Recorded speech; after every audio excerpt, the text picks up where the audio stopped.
ka ba? So, alam mo Kasi ako, akala ko mangiinis ka ngayon. seryoso to ngayon. Ito talaga yung gusto kong mangyari. Mapasaya ka sa mansari natin. Parang kailan lang, alam mo yun, yung tipong kinakabahan pa ako sa'yo dati kapag kaharap ka. Ngayon nagagawa ko na to. Hindi ko din in-expect magagawa ka to.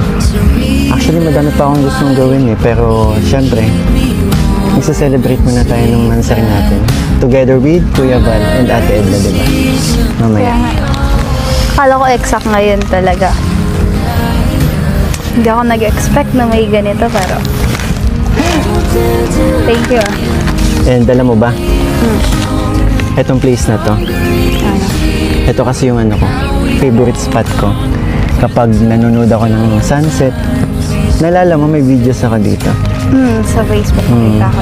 Ayan no, parang And yun nga, hindi kasi nakisama yung panahon sa atin, pero buti na lang, hindi umulan. oo nga eh. Okay na ako dun, happy na ako dun. Kasi kahit pa paano, nagawa ko to. Tingnan mo, ang ganda ng view. Ang ganda.